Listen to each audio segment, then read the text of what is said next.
Muy buenas, ¿qué tal estás? Como siempre, encantado de saludarte. Soy José Luis Martín. Esto se llama World Media Podcast y tiempo para desconectar, para escuchar algo diferente y también que te sirva para entretenerte y desconectar del día a día. En esta ocasión te voy a proponer una charla que vamos a mantener con Manuel Arbelo.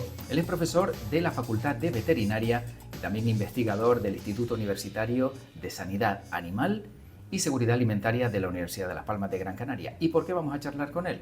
Pues vamos a charlar con él porque nos ocupamos y nos preocupamos de los cetáceos que hay en el entorno del archipiélago canario.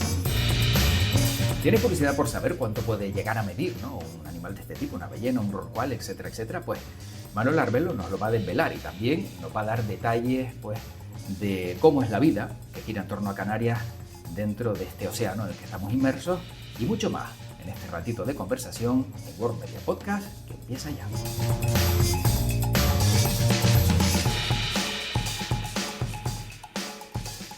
Manuel Arbelo, él es profesor de la Facultad de Veterinaria e investigador también del Instituto Universitario de Sanidad Animal y Seguridad Alimentaria de la Universidad de Las Palmas de Gran Canaria. ¿Qué tal? ¿Cómo estamos? Buenos días. Bueno, encantado de saludarle y de hablar de algo que entiendo que habitualmente, ¿no? A lo mejor no solemos tratar, no solemos volcarnos demasiado, ¿no? En todas esas especies que viven alrededor de Canarias, pero que en este caso, quizá cuando hay a lo mejor un suceso, como el que veíamos hace unas semanas, a lo mejor estamos más vigilantes, más observantes de ver, ¿no? Como un animal de grandes dimensiones, pues aparecía en la costa, en este caso de Gran Canaria. ¿Qué se sabe de este último caso que veíamos, como digo, de esa, hace unos días de ese rorcual muerto? Bueno, sí es verdad, como dices, que ocasionalmente cuando hay un evento como este, pues la atención pública, pues bueno, pues es normal que genere mucha interés y mucha curiosidad. Era un animal de grandes dimensiones, un rorcual común, que es una especie, bueno, que en nuestras aguas observamos ocasionalmente, porque es una especie migratoria, y en este caso era un macho, no era un macho muy grande, teniendo en cuenta las dimensiones de la especie, aunque sí que era un individuo que medía 17 metros y eran 27 toneladas, con lo cual, bueno, pues toda la gestión logística para mover el animal, recuperarlo del mar, llevarlo a puerto, luego pues sacarlo del agua, transportarlo, bueno, pues es todo digamos, tiene una complejidad logística y es realmente a ojos del público, la verdad que es espectacular.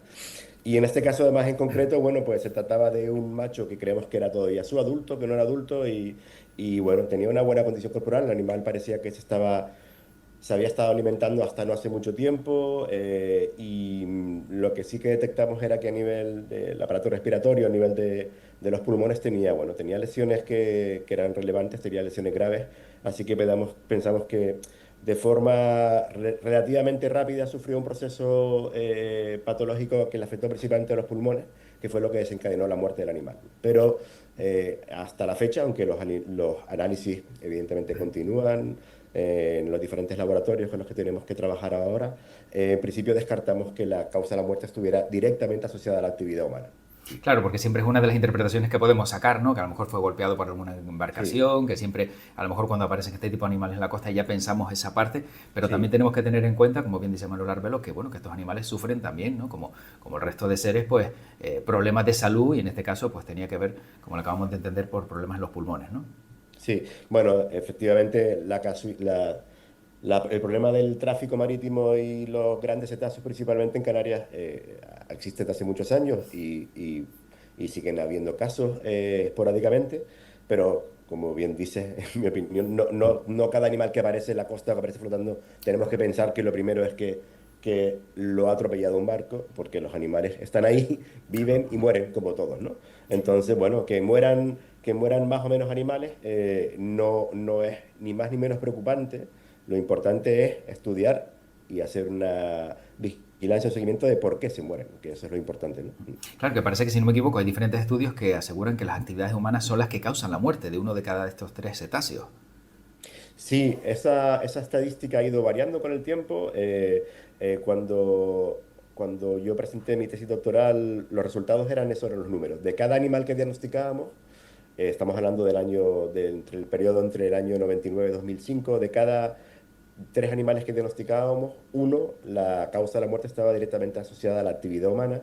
En aquella época, aparte del tráfico marítimo, también tenemos, y es una situación que seguimos teniendo, tenemos casos de interacción con actividades pesqueras, animales que mueren porque interactúan con los pescadores o con las redes, o con, como es en nuestro caso en Canarias, últimamente tenemos, bueno, pues algunos casos de animales que van a la pesca artesanal del atún y, bueno, y quedan enganchados en los anzuelos.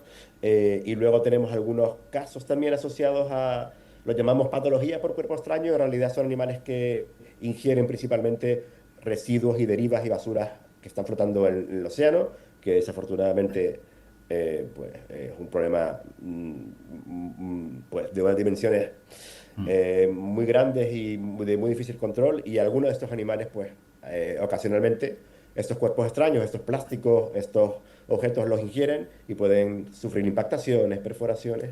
Y luego, durante este periodo de años, también tuvimos en Canarias, afortunadamente es un suceso que ya está, digamos, ha quedado en el pasado, y es que teníamos los eventos de variamientos atípicos de sifios asociados a las maniobras militares con utilización de sonares antisubmarinos, que bueno, en Canarias tuvimos varios episodios de los años 80, 90 y 2000, pero después de los últimos estudios e investigaciones, afortunadamente ha habido y se mantiene una moratoria para el uso de esos tipos de sonares en aguas de Canarias, a 50 millas de nuestras costas, y no hemos vuelto a tener ningún evento de ese tipo.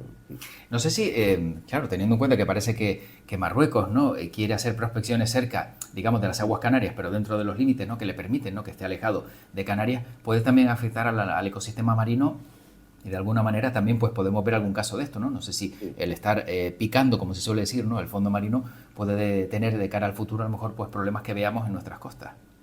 Bueno, desde luego introducir en el medio marino más fuentes acústicas, y sobre todo algunas que son de muy alta intensidad, un efecto en la fauna tiene. Eso no lo podemos negar porque es obvio que lo va a tener. La cuestión es qué tipo de efecto.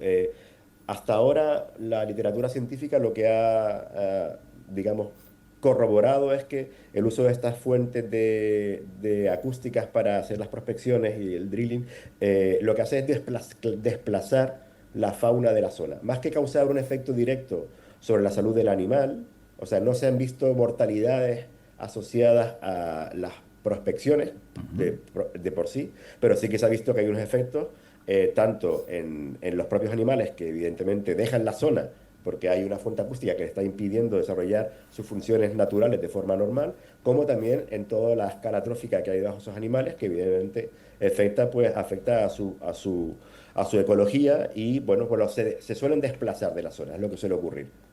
Claro, pongamos un ejemplo, ¿no? Es como si tú pues estás de alquiler en una vivienda y de repente empiezan a hacer obras en el edificio de al lado y sabes que van a durar 5 años. Dices, bueno, pues me voy porque claro, no puedo Exactamente. vivir con el ruido este diario, ¿no? Claro. Sí, y si te quedas allí, probablemente tengas que recurrir a algún especialista para que te trate los traumas que estás sufriendo, ¿no? Efectivamente. Bueno, en el caso antes de lo que hablamos, ¿no? Que observamos, ¿no? Que las actividades humanas, pues en este caso, causan la muerte de uno de cada tres cetáceos.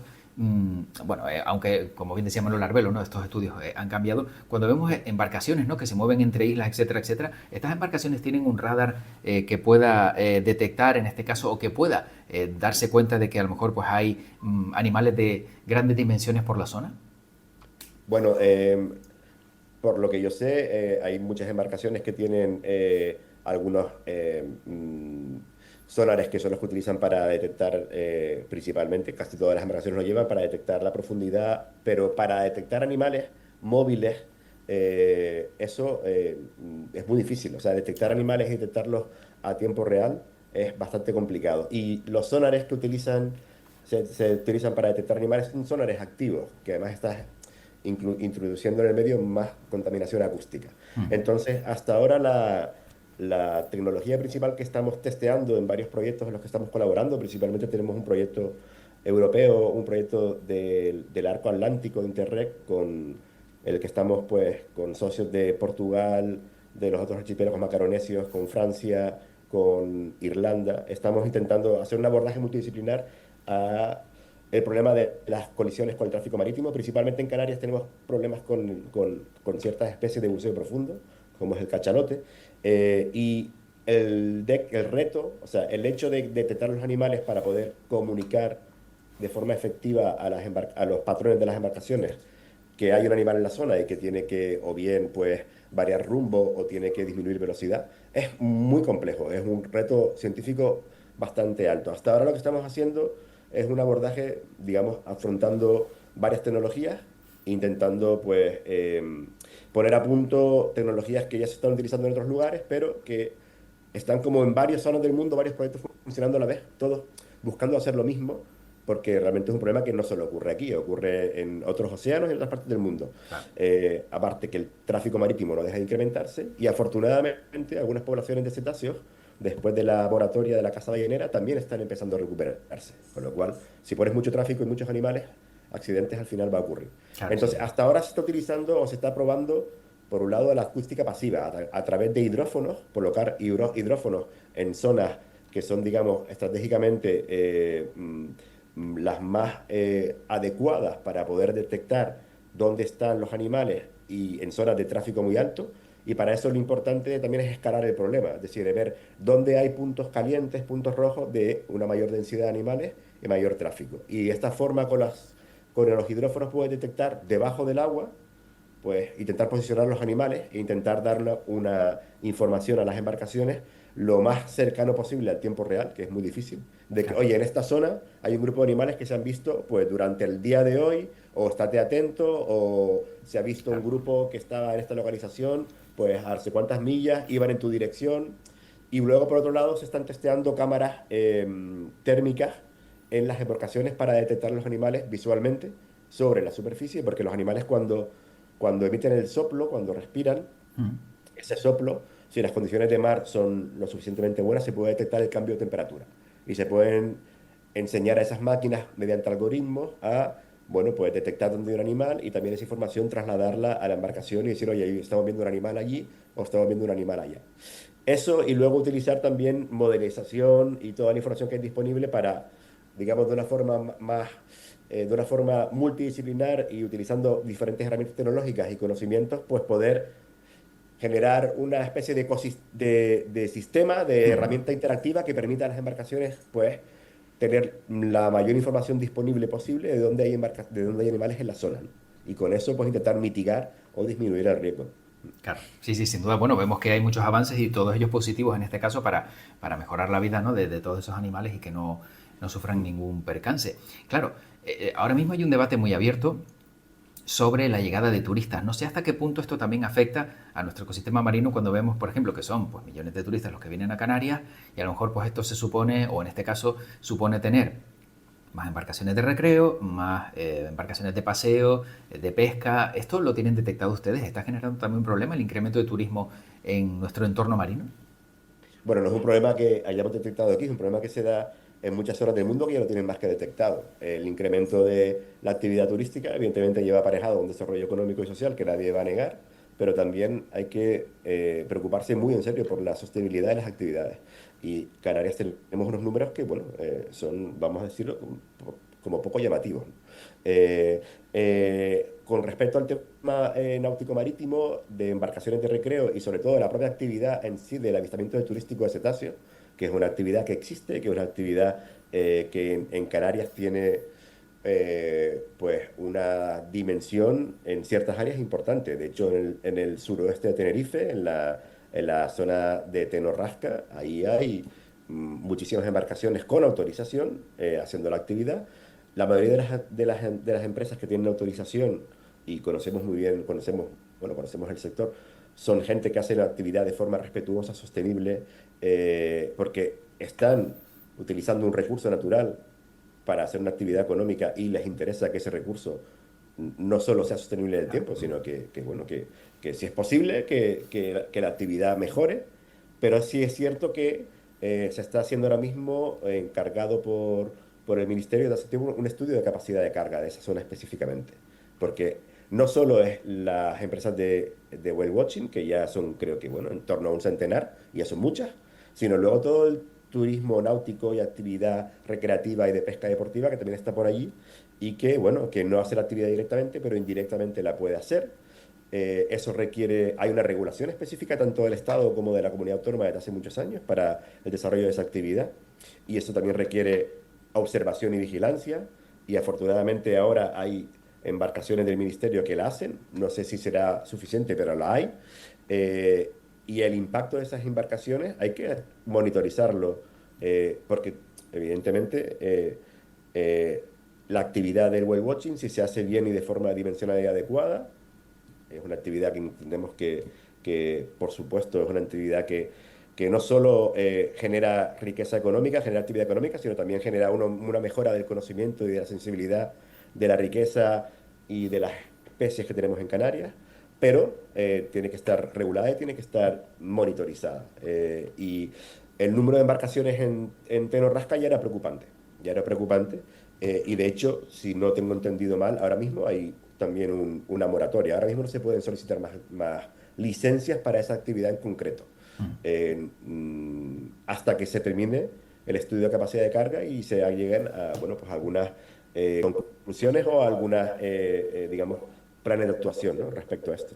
Claro, sí, sí, porque como dice, bueno, a mayor incremento de turistas, a lo mejor mayor demanda y claro, pues muchos dirán, dice, bueno, Sí. pues veo un negocio aquí que puedo sacar adelante, pero también poniendo en peligro a lo mejor pues quizá todas las especies de la zona. Si no me equivoco, ustedes también desde la Universidad de Las Palmas de Gran Canaria, eh, claro, con todo esto también observan y están midiendo el ruido marino y sus efectos, ¿no?, en los cetáceos, como antes hablábamos, ¿no? No sé si hay alguna conclusión de esos estudios también para observar si estamos haciendo las cosas bien o a lo mejor estamos haciéndole daño, si en algunos casos sin querer y otras pues a lo mejor pues dándonos igual. Bueno, con respecto al tema del ruido submarino y la contaminación acústica, nosotros, nuestro grupo específicamente, no trabaja en esto. Nosotros somos, principalmente, tenemos un perfil más sanitario. Sí que hay otros grupos de la universidad que están trabajando en temas de contaminación acústica. Lo que sí sabemos es que, como comentábamos antes, hubo en su momento unas actividades acústicas que tenían un efecto letal o subletal sobre las poblaciones, que era el uso de sonares antisubmarinos. Pero son unas características muy determinadas. Sonares antisubmarinos de media frecuencia, de alta intensidad, que utilizados en determinadas zonas orográficas de cañones submarinos, en concurrencia con la presencia de cierto tipo de especies que son especialmente susceptibles, como son los sifios, pues generaba digamos, una tormenta fatal en la que había los animales, cuando se veían que estaban afectados o cuando notaban ese sonar en una zona en la que el ruido de la zona submarina del cañón multiplicaba el efecto del sonido, pues sufrían un cambio comportamental asociado probablemente a una respuesta de pánico, y cambiaban su perfil de buceo muy drásticamente, y lo que sufrían era un síndrome de descompresión, como el que sufren los buceadores, algo similar. Y eso sí que causaba mortalidad directa, y era un efecto, causa-efecto de utilización de una fuente acústica y una consecuencia directa sobre la vida de los animales.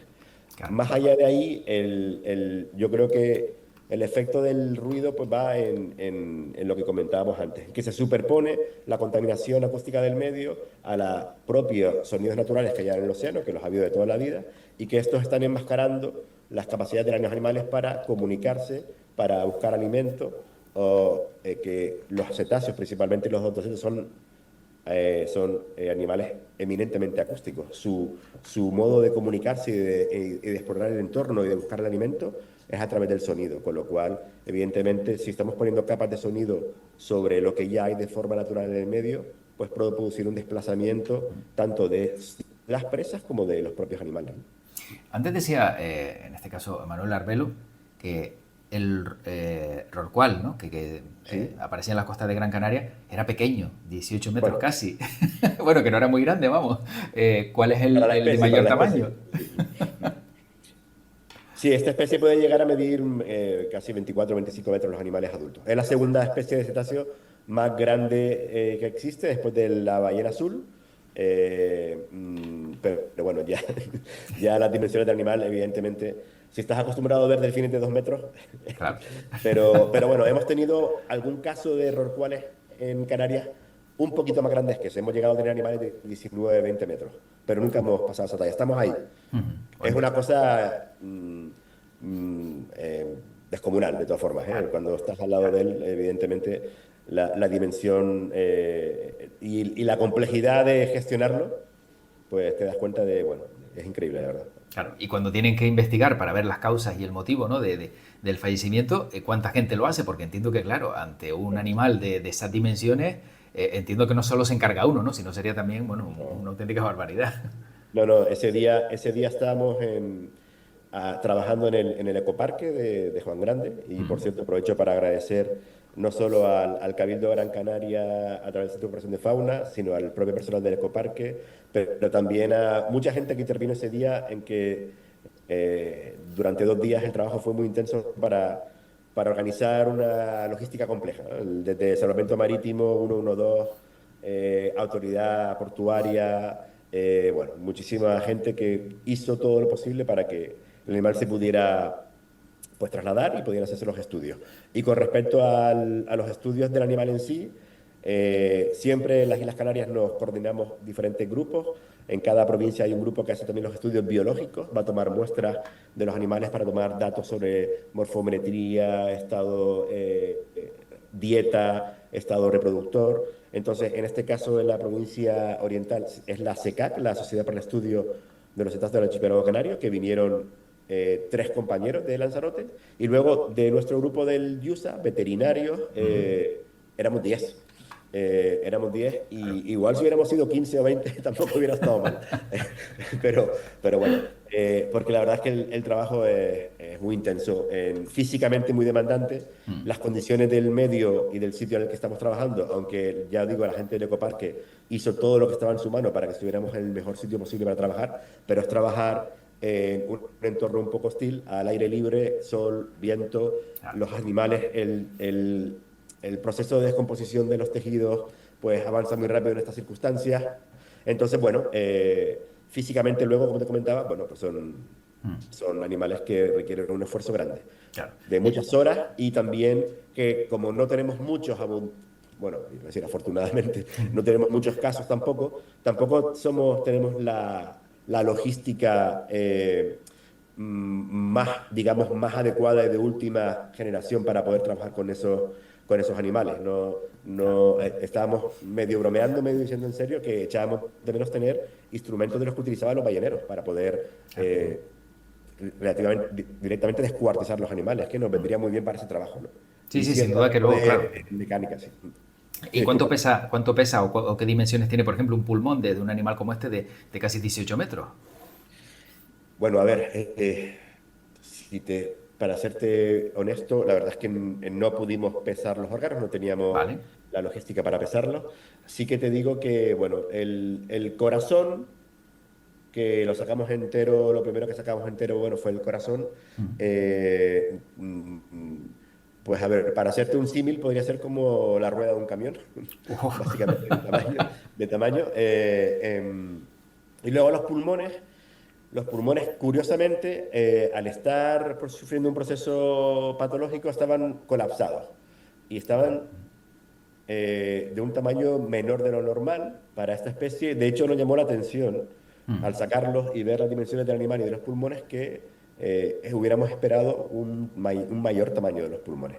Pero bueno, sí, no sé, cada pulmón igual puede ser del tamaño de, a lo mejor, pues tendría cada pulmón 1,5 metros de longitud, un poco así, haciéndolo un poco Sí, sí. encima, calculando del recuerdo, pues 1,5 metros por medio metro cada uno de los pulmones, bueno, pero ya te digo, estaban alterados el tamaño. Qué bárbaro.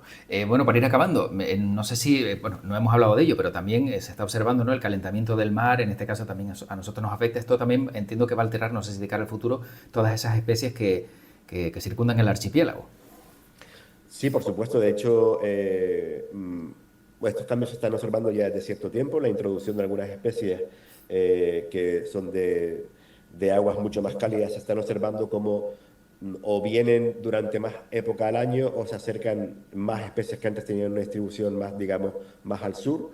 Eh, y también se están viendo algunos efectos. Por ejemplo, tuvimos hace unos años una mortalidad de una especie, del delfín de dientes rugosos, asociado a una ingestión de una biotoxina. Una biotoxina como brevetoxina se llama, que está descrita hasta ahora, nunca había estado descrito en este lado del Atlántico, ni a esta latitud, sino siempre estaba más asociada a la zona del Golfo de México, la zona del Caribe, la costa este de Estados Unidos en torno a Florida, y ya hemos tenido algún episodio aquí en Canarias, igual que nos pasa con la ciguatoxina, con la ciguatera, que ya hace unos años que ya hay un programa en Canarias de seguimiento, porque, bueno, esos son cambios que están asociados directamente al calentamiento del medio marino. Muchos de estos cambios también, algunas especies sacan ventaja de estos cambios y otras salen perjudicadas, como todo, ¿no? En nuestro caso ahora mismo, pues todavía es pronto para tener datos, pero sí que es verdad que durante los últimos 20-25 años se está viendo que hay algunos cambios en la distribución de algunas especies. Especies que antes eran más estacionales de invierno, ahora igual se ven menos, o especies que antes eran más de verano, ahora se ven más a lo largo del año o más durante más periodo de tiempo, más largo. Bueno, está claro que afectar tiene que afectar y bueno, ya se están empezando, como bien dice, a ver esos cambios. Muy rápidamente, para no quitarle más tiempo, como decía antes, semana pasada tuvieron un congreso de la Sociedad Europea de Cetáceos en Azores. ¿Qué conclusiones, de manera resumida, nos puede dar de ese encuentro? Bueno, primero que la salud digamos, de la sociedad y de los investigadores a nivel del contexto europeo, no solo europeo, porque vinieron también muchos investigadores de otros continentes, de Estados Unidos, de Asia, de Australia. Es bastante buena. Fue el congreso probablemente más exitoso de la historia, porque fueron más de 700 congresistas y muy intenso en programa y en calidad científica. Y luego por nuestra parte, por parte del grupo nuestro, pues que bueno, que llevamos varios años organizando trabajos específicos en nuestro campo de la patología de mamíferos marinos, organizando workshops con colegas internacionales que hemos vuelto a organizar uno y que ha tenido muy buena respuesta. Y el grupo presentó pues muchos trabajos, tanto a nivel de comunicaciones como de póster, y fuimos una representación, digamos, bastante nutrida. Fuimos un grupo de entre 12 personas, por lo menos, de nuestro instituto. Y bueno, que podemos decir que Canarias en este campo, bueno, pues tenemos un rol importante a nivel internacional en los estudios sanitarios sobre mamíferos marinos y que bueno, que creemos que podemos estar bastante orgullosos del trabajo que estamos haciendo desde aquí, desde Canarias, y con impacto a nivel internacional en todo el mundo. Salieron contentos, entiendo, entonces, ¿no? Sí, muy contentos. Bien, Sí. bien, eso es lo importante también. Sí. Bueno, pues no le quitamos más tiempo a Manuel Arbelo y en este caso, como última pregunta y como experto y profesor de facultad, ¿no? De la Facultad de Veterinaria, ¿qué película refleja de manera más real o más cercana la vida de los cetáceos o del ecosistema marino que le guste en particular? Y la peor también, ya de paso. Yo soy mucho, cuando se trata de temas más relacionados con la profesión y con la fauna, yo soy mucho de documentales. Vale. Y acabo de terminar de ver una serie que se llama Américas, documentales que creo que está narrada por Tom Hanks, que creo que es de la CBS, de la CBS creo que es. Bueno, que me ha parecido de muchísima calidad. Pero como esta hay mucho, El Planeta Claro. Azul, hay muchas series. Películas, bueno, películas que hayan impactado, que han tenido mucho impacto, pero que desde el punto de vista científico igual han hecho un poco de daño a la ciencia y a los cetáceos. Hombre, Liberada, Willy y Flipper son dos hitos muy importantes que generaron un interés y un movimiento social que tampoco hay que despreciar Claro. la generación de sensibilidad que creó. Evidentemente, bueno, no dejan de ser películas y el mensaje que transmiten, bueno, pues está dentro de la ficción, Claro. dentro de la ficción. Luego, yo tengo, lo que pasa es que ahora tengo un recuerdo de una película que me encantaba, que era sobre apneístas, una película muy conocida de hace muchos años. Ajá. El Gran Azul, puede ser, que se llamara. Puede ser El Gran Azul, que tiene una Sí. banda sonora muy buena también, Sí, sí, sí, sí. exacto. A mí esa película fue desde el punto de vista de lo que es el estudio o el acercamiento desde el cine al medio marino. A mí esa película la verdad es que me pareció espectacular. Bueno, pues nos quedamos con esa recomendación, que es una gran película. Yo me había olvidado también de esa y ya me vuelve otra vez y refresca la memoria. Y agradecemos, como decía Manuel Arbelo, esta participación y agradecerles también pues todo el trabajo que hacen, ¿no? Que sin duda, pues bueno, sin investigaciones y sin avances de este tipo estaríamos seguros de que a lo mejor el daño sería mucho mayor, ¿no? Y siempre prevenir también, yo creo que que sin duda es un gran trabajo. Manuel Arbelo, muchísimas gracias y hasta una próxima ocasión. Muchas gracias a ti, José Luis, por el interés. Un saludo. Gracias.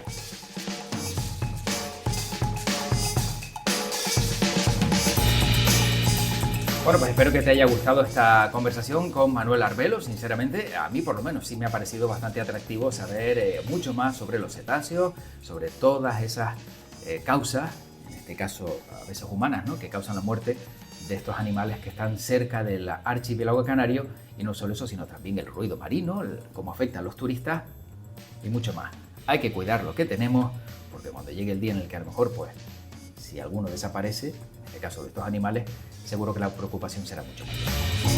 Bueno, pues como siempre, te recuerdo que puedes seguir todos estos podcasts en iVoox, en Spotify y en las diferentes plataformas de audio que tienes a tu alcance.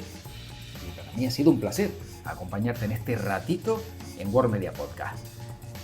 Recuerda, todos los capítulos los tienes a tu alcance y dentro de poco mucho más, como siempre, para acompañarte. Y como me gusta decir, que tu podcast te acompañe. Hasta pronto.